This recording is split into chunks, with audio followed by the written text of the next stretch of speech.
여러분 안녕하세요. 반갑습니다. 오늘 제 30강인데요. 이 시간에 자동차 관리법 중에서 자동차 등록부터 학습하도록 하겠습니다.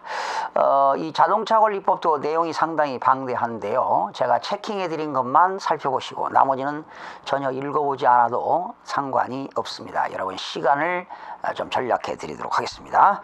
여러분 교재 66쪽에 보시게 되면 자동차 등록이라고 나옵니다. 자동차 관리법 제5조 규정에 의해서요, 자동차를 취득하는 사람은 자동차 등록 원부에 등록을 해야 되지, 자동차 등록 원부에 등록을 하지 아니하면 자동차를 운행할 수가 없습니다. 그렇죠? 거기 나왔죠. 그러나 중요한 건 이륜 자동차는 제외됩니다. 등록하지 않습니다. 자동차는 자동차 등록 원부에 등록한 후가 아니면 이를 운행할 수 없다. 그러나 임시 운행 허가를 받아 허가 기간 내에 운행하는 경우는 자동차 등록 원부에 등록을 하지 않아도 운행할 수가 있겠죠. 자동차 소유권 변동의 효력입니다. 여러분, 자동차 소유권이라는 게 뭘까요? 원래 이제 민법의 소유권, 민법 211조에는 원래 소유권이라는 게 나오는데, 소유권이라는 것은 여러분이 어떤 동산이나 부동산을 사용하고 또 그걸 수익하고, 그죠? 또는 처분할 수 있는 권리가 소유권이 되겠죠. 사용, 수익, 처분할 수 있는 권리가 소유권인데, 그 자동차 소유권의 득하고 잃어버리는 경우는, 득실 변경은 등록을 하여야만이 효력이 있다. 역시 부동산은 등기를 해야 효력이 있지요. 그러나 자동차는 등록이라는 말을 씁니다. 부동산 등기, 선박 등기, 자동차 등록, 항공기 등록, 강업권 등록, 어권 등록. 그래서 등기하는 경우가 있고 등록하는 경우가 있는데, 바로 공적인 장부에 기재하는 것이 등록이 아니겠습니까? 자동차는 등록을 해야만이 효력이 있다라는 거지요. 그러면 이 자동차 등록을 하는 데는 뭐가 있느냐? 등록 방법에는 여러 가지가 있습니다. 뭐 신규 등록도 있고요. 그죠? 신규 등록 보세요, 거기. 신규 등록은 등록을 하게 되면은 자동차 등록증을 교부하겠죠. 거기 신규로 자동차에 관한 등록을 하고자 하는 자는 원래는 시도지사에게 신규 자동차 등록을 신청하여야 한다. 여러분 시도지사 줄 찍으세요. 시도지사는 광역단체장이 되겠죠. 그러나 우리는 시장, 군수구청장한테 하는 거니까 시도지사가 그런 자동차 등록 업무를 시장, 군수구청장한테 이임하는데, 원칙은 자동차 등록은 시도지사에게 신규 자동차 등록을 신청하여야 한다.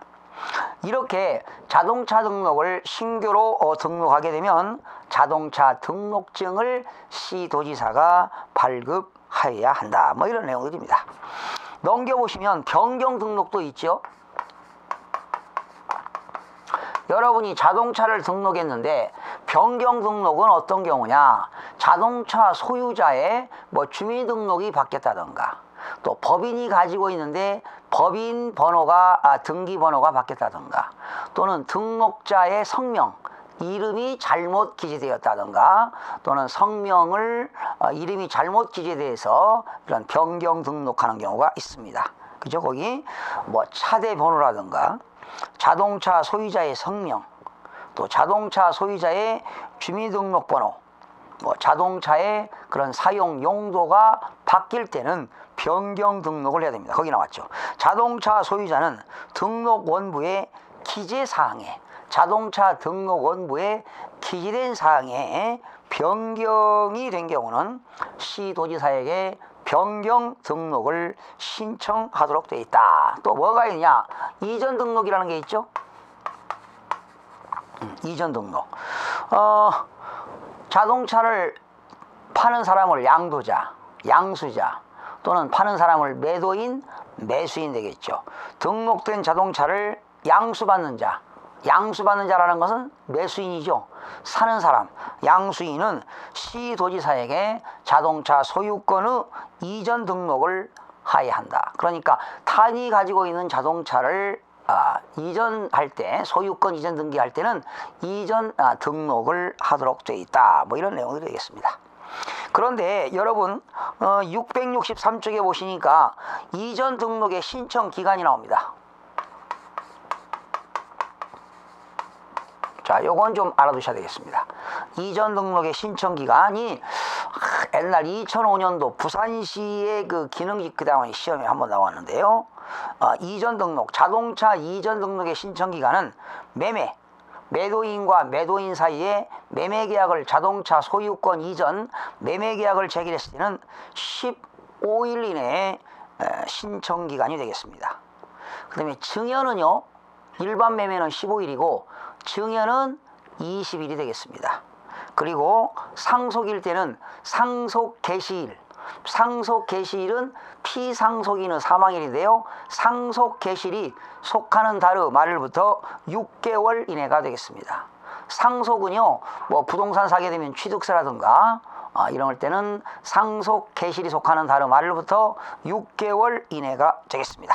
그러니까 매매는 15일, 증여는 20일, 상속은 상속 개시일이 속하는 달의 말일부터 6개월 이내, 그리고 기타는 사유가 발생한 날로부터 15일 이내가 되겠습니다. 기타의 사유로 인하여 소유권 이전되는 경우는 사유가 발생한 날로부터 15일이니까 기타는 어떤 거와 같습니까? 매매와 같습니다. 아시겠죠? 매매 15일, 증여 20일, 상속일 때는 상속 개시 속하는 달의 말일부터 6개월 이내, 그리고 기타는 15일 이내가 되겠습니다. 그거 시험에 나왔었어요. 그 다음에 이제 말소 등록이라는 게 있죠. 말소 등록. 말소 등록은 어떤 경우에 말소할까요?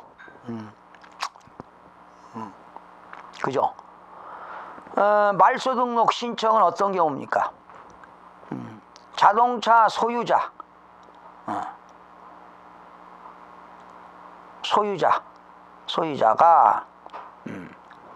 자동차를 말소할 때는 등록번호판 및 봉인을 반납해야 됩니다. 자동차 등록번호판하고요, 봉인 있죠? 봉인을 반납하고 시도지사에게 말소 등록을 신청해야 되는데, 이때 사유가 발생한 날로부터 1월 이내입니다.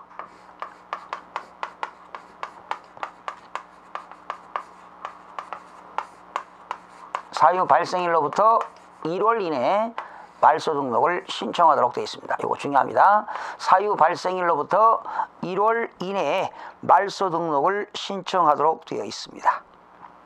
어느 때 말소 등록을 해야 됩니까? 거기 자동차 해체할 때, 폐차하는 거죠. 해체 재활용업을 등록한 자에게 폐차를 요청하는 경우, 그렇죠? 폐차 요청할 때 말소 등록해야 되고요. 자동차 제작, 판매자 등에 반품하는 경우, 자동차가 이상이 있어가지고 제작, 판매자 등에 반품하는 경우도 말소 등록을 해야 됩니다. 그 다음에 여객자동차 운수사업법에 의한 차량이 초과되는 경우, 여러분 차량이라고 하는 것은 차량 나이를 말합니다. 차량 나이가 초과되는 경우, 또 천재지변, 교통사고 등 화재로 자동차 본래의 기능을 회복할 수 없게 되거나 멸실될 경우도 말소 등록을 신청해야 됩니다. 또 해외로 수출하는 자동차도 말소 등록을 해야 됩니다. 뭐 이런 것들 알아두시면 되겠습니다. 판매자에게 반품하는 경우 천재지변 등에 의해서 또는 화재로 인하여 자동차 본래의 기능을 회복할 수 없게 되거나 멸실된 경우도 말소 등록이 대상이 됩니다. 말소 등록을 신청할 때는 사유 발생일로부터 몇 개월 이내요? 1월 이내에 말소 등록을 신청하도록 되어 있다는 거 기억하시기 바랍니다. 자, 넘겨보시면 7번 압류 등록 있습니다. 압류 등록. 이거는요, 법원으로부터 압류 등록에 촉탁이 있거나, 그죠? 또는 여러분 국세를 못 내면 국세징수법, 지방세를 못 내면 지방세법에 의하여 행정관청으로부터 압류 등록에 촉탁이 있는 경우에 압류를 하게 됩니다. 여러분, 압류라고 하는 것은 국가 공권력을 행사하는 것이 바로 압류입니다. 여러분, 자동차세 안 내거나 또는 과태료를 안 내게 되면 자동차 등록에 보면 압류가 되어 있죠. 압류가 되어 있습니다. 압류 등록이 되겠습니다. 그러나 이제 뭐 벌금이라든가 과태료 이런 거 벌칙금을 내게 되면 압류 등록이 해제가 되겠습니다. 그 다음에 여러분 665쪽에 보시게 되면 자동차의 운행 제한 및 강제 처리가 나옵니다.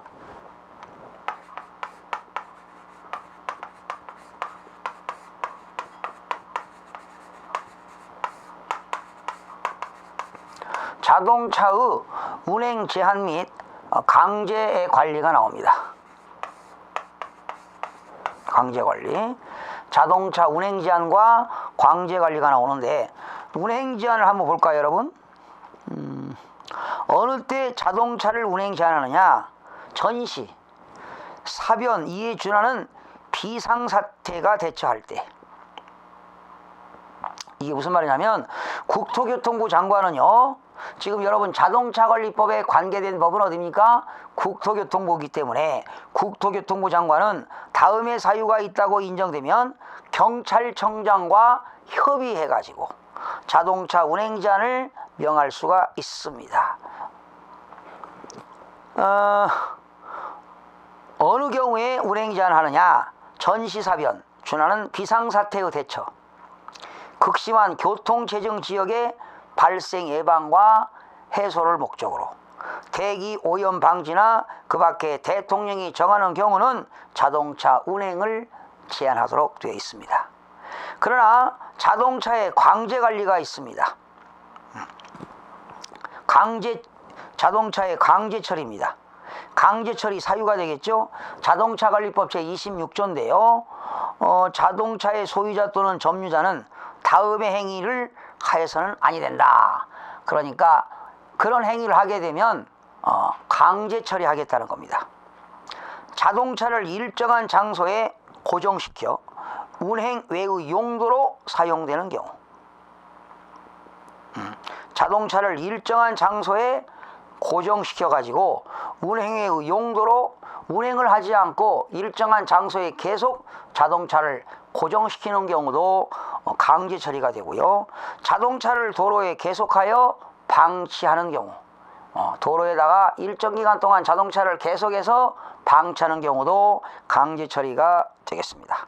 정당한 사유 없이 자동차를 타인의 토지에 방치하는 경우, 그렇죠. 남의 땅에다가 자동차를 아무 이유 없이, 정당한 사유 없이 자동차를 타인의 토지에 방치하는 행위일 때는 강제 처리 사유 세 가지를 기억하시기 바랍니다.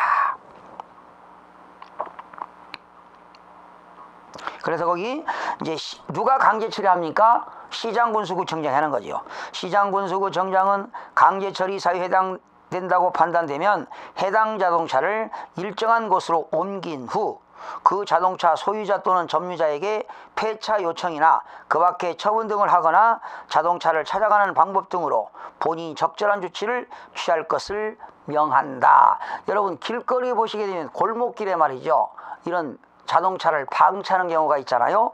이때는 시장군수구청장이 강제 처리하도록 되어 있다. 이렇게 알면 되겠습니다. 그 다음에 뭐 중요한 건 없고요. 여러분 670쪽 보세요. 나머지는 안 해도 됩니다. 4번입니다. 자동차 관리법 43조에 자동차 검사가 나옵니다. 별표시. 자동차 검사는요, 세 가지가 있습니다. 자동차 소유자는 국토교통부 장관이 실시하는 검사를 받아야 됩니다. 자동차 검사 받는 거 있죠? 신규 검사는요, 신규로 자동차를 등록할 때 실시하는 검사가 신규 검사가 되겠고요. 정기 검사라고 하는 것은 신규 등록 후에, 그죠? 자동차 등록, 신규 등록한 뒤에 일정 기간마다 정기적으로 실시하는 검사가 되겠습니다. 보통 신규 자동차는 4년에 한 번 하고요. 또 정기 검사는 이제 2년에 한 번씩 하는 경우가 있죠. 신규 등록 후에 일정 기간마다 정기적으로 실시하는 검사가 정기 검사가 되겠고요. 임시 검사라는 건 뭘까요? 임시 검사라는 것은 자동차 관리법 규정에 의한 명령이나 자동차 소유자의 신청에 의하여 비정기적으로 실시하는 검사가 임시 검사가 되겠습니다. 그렇죠? 그리고 투닝 검사라는 게 있습니다. 투닝 검사라고 하는 것은 자동차를 투닝한 경우에 실시하는 검사가 되겠는데, 여러분 자동차 투닝이라는 게 여러분 그 용어 정의에서 배웠잖아요. 그죠? 자동차 투닝이라는 게 뭡니까? 자동차 구조라든가 자동차 장치의 일부를 변경하거나 자동차에 부착물을 추가하는 것을 자동차의 투닝이라고 하는데, 이러한 투닝 검사는 자동차를 투닝한 경우에 실시하는 검사를 투닝 검사라고 한다. 그러니까 자동차에다가 말이죠, 일부 장치를 변경하거나 자동차에 부착물을 추가할 때 검사하는 것이 투닝 검사. 신규 검사, 정기 검사, 임시 검사, 투닝 검사가 있다는 것 기억하시면 되겠습니다. 나머지는 중요한 거 없고요. 읽어보지 않아도 됩니다. 이 자동차 관리법도 법조문이 무지하게 많습니다. 이거를 다 여러분 공부할 수는 없고요. 꼭 기본적으로 만약에 출제가 된다면 출제 가능한 것들만 몇 가지 소개해 드렸으니까요. 이것만 하시고 나머지는 안 하셔도 됩니다. 자, 남은 시간이 시간이 남았는데요. 문제를 풀어보는 시간을 갖도록 하겠습니다. 여러분 674쪽입니다. 교통사고 처리 특례법의 목적으로 맞는 것. 여러분 목적이잖아요. 교통사고 처리 특례법 제정 목적은 뭡니까? 업무상 과실, 또 중대한 과실로 인하여 교통사고를 일으킨 운전자에 대해서 형사처벌에 관한 특례를 정하는 거죠. 그래서 특례 규정을 정해서 이런 교통사고로 인해서 피해가 발생했을 때 신속한 회복을 촉진하고, 그리고 국민 생활의 편익을 증진함을 목적으로 한다. 그러면 어떤 것이 될까요? 1번이 되겠죠. 피해의 신속한 회복을 촉진하고 국민 생활의 편익을 증진하는 것이다. 정답은 1번이 되겠습니다. 다시요. 교통사고 처리 특례법 제정 목적은 업무상 과실, 중대한 과실로 교통사고를 일으킨 운전자에 대해서 형사처벌에 관한 특례를 정한다는 거죠. 교통사고 처리 특례법이니까 형사처벌에 관한 특례를 정함으로써, 그래서 특례를 정해서 어떤 경우는 공소제기할 수가 없고 어떤 경우는 공소제기를 할 수 있는, 그래서 피해의 신속한 회복을 촉진하고, 그죠? 국민 생활의 편익을 증진한다. 정답은 1번이 되겠고요. 2번. 교통사고 처리 특례법에 관한 설명으로 맞지 않는 것. 교통사고를 일으킨 운전자의 중한 처벌과 피해자에게 많은 보상을 하기 위한 법입니까? 운전자를 막 중한 처벌입니까? 아니죠. 교통사고를 냈다 하더라도 운전자에게 공소권이 없는 경우도 있어요. 형사처벌을 받지 않는 경우도 있고 형사처벌을 받는 경우도 있습니다. 그러니까, 그리고 중한 처벌만 있는 건 아니잖아요. 형사처벌이 없는 경우도 있어요. 1번이 틀렸고요. 신속한 피해 회복으로 국민 생활의 편익 증진을 위한 것이다. 이건 목적이 되겠고요. 또 신속한 회복 촉진을 목적으로 한다. 이것도 교통사고 처리 특례법 목적이 되겠고요. 업무상 과실, 중대한 과실로 교통사고로 대한 특례를 규정한다. 그렇죠? 형사처벌에 관한 특례를 적용해서 형사처벌을 받는 경우도 있고 받지 않는 경우도 있다. 교통사고 야기자를 위한 형사처벌 특례를 정한 법이다. 맞는 내용이죠. 틀린 것은 1번이 되겠습니다. 3번입니다. 교통사고 처리 특례법상 반의사 불벌죄 적용이 배제되는 경우가 아닌 것. 여러분, 반의사 불벌죄라고 하는 것은 그 피해자가 형사처벌을 원치 않으면 형사처벌을 받지 않는 것이 반의사 불벌죄가 되겠지만, 반의사 불벌죄 배제가 되는 경우가 있죠. 배제되는 경우다. 아닌 것. 배제가 되는 것이 아닌 것이죠. 중앙선을 침범했다. 반의사 불벌죄 적용 배제입니다. 신호 위반으로 인해서 치상사고를 냈다. 역시 공소권이 제기됩니다. 사고 후 유기하고 도주했다. 공소권이 있습니다. 그러나 10km를 초과 운전한 치상사고, 시속 20km를 초과하고 치상사고가 있어야만이 반의사 불벌죄 적용 배제 사유가 되기 때문에 2번이 틀렸습니다. 제한속도가요 20km를 초과해야만이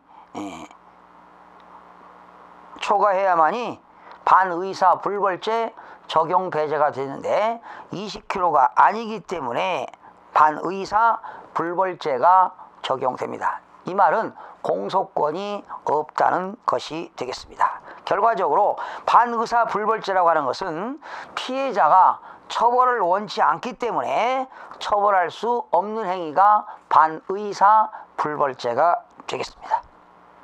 자, 4번입니다. 교통사고 처리 내용에 관한 설명으로 맞지 않는 것.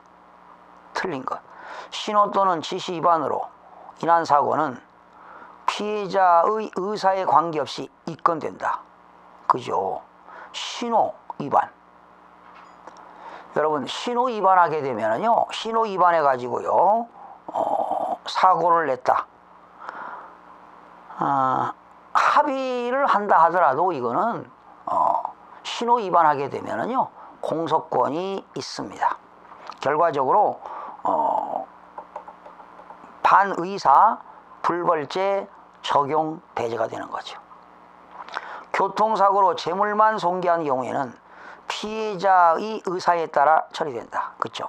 재물만 손괴했을 때 보상을 해주고 하게 되면은 피해자가 반의사 불벌죄를 적용해서 공소를 제기하지 않으면 공소권이 없습니다.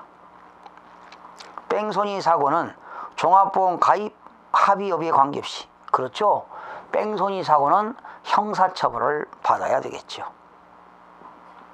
사망사고라도 피해자를 충분히 보상하고 합의만 하면 공소를 제기하지 못한다. 아이고, 사망사고는요 공소권을 제기할 수가 있습니다.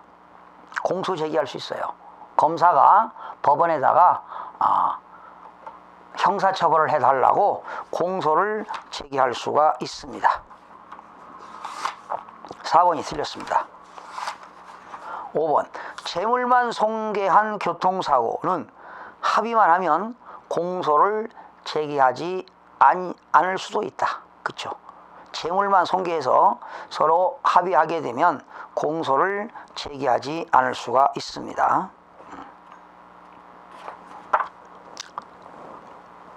그 다음에 4번이 틀렸고요.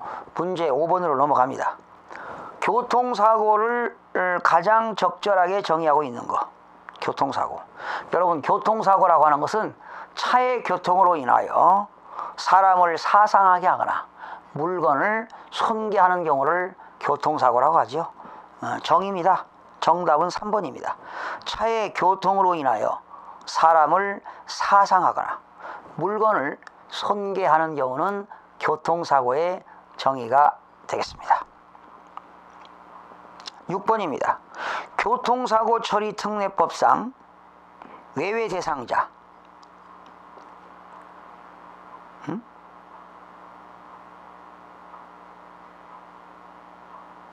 뭐야 이게? 교통사고 처리 특례법상 외외 대상자. 외외 대상 사망사고자, 그 다음에 식계 항목 위반 과실치상자, 횡단보도 보행자 사고, 그죠? 사고 후 구호조치 후 도주자, 교통사고 후에 도주자라든가, 그죠? 여러분, 교통사고 처리 특례법 외외 대상자는요, 교통사고 후에 도주한 사람, 또 교통사고로 사람을 치사시킨 자, 교통사고를 내고 도망가는 사람, 교통사고로 사상, 그러니까 치사시킨 자는 교통사고 처리 특례법상 외외 대상자가 되겠습니다. 다시요. 교통사고 처리 특례법상 외외 대상자는 교통사고 후에 도주자, 그리고 교통사고로 치사시킨 자는 외외 대상자가 되겠습니다.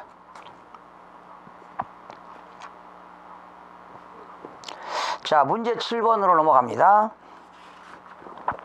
다음 중 교통사고 처리 특례법에서 반의사 불벌죄 외외에 해당하는 것이 아닌 것. 자, 반의사 불벌죄 외외 규정이 있잖아요. 되는 것이 아닌 것. 그러니까 반의사 불벌죄 배제되는 것. 그죠? 두 번째, 신호위반으로 업무상 과실치상죄. 신호위반. 이거는 반의사 불벌죄 외외 규정이 되겠습니다. 중앙성 침범으로 인해서 업무상 과실치상죄도 반의사의 불벌죄 외외 규정이 되겠습니다. 횡단 유턴 후진 위반으로 인한 업무상 과실치상죄도 반의사 불벌죄 외외 규정이 되겠습니다. 그 11가지가 나와 있죠. 1번입니다. 이거는 안전거리 미확보로 인해서 업무상 과실치상죄, 요거는 반의사 불벌죄 외외 규정이 될 수가 없습니다. 그래서 여러분, 거기 해설 나왔죠. 반의사 불벌죄 외외 규정이 11가지가 나와 있습니다. 그죠? 신호 위반이라든가 중앙선 침범, 횡단, 유턴, 후진하는 경우, 제한 속도를 20km 초과하여 운전하는 경우, 철길 건널목 통과 방법을 위반하여 운전하는 경우, 횡단보도에서 보행자 의무를 위반하여 운전하는 경우, 운전면허를 받지 아니하고 국제운전면허증 소지 아니하고 운전하는 경우, 술에 취한 상태에서 운전하는 경우, 승객의 추락 방지 의무를 위반하여 운전하는 경우, 어린이 보호구역에서 어린이의 신체의 상해를 이르게 한 경우, 신체를 상해에 이르게 한 경우, 이러한 경우는 반의사 불벌죄 외외 규정이 적용된다는 것 기억하시면 되겠습니다. 자, 이게 좀 중요한 거지요. 교통사고 처리 특례법 반의사 불벌죄 외외 규정에 대해서 11가지 꼭 기억하시기 바랍니다. 8번부터는 다음 시간에, 마지막 시간에 마무리를 해드리도록 하겠습니다. 여러분, 다음 시간에 찾아뵙겠습니다.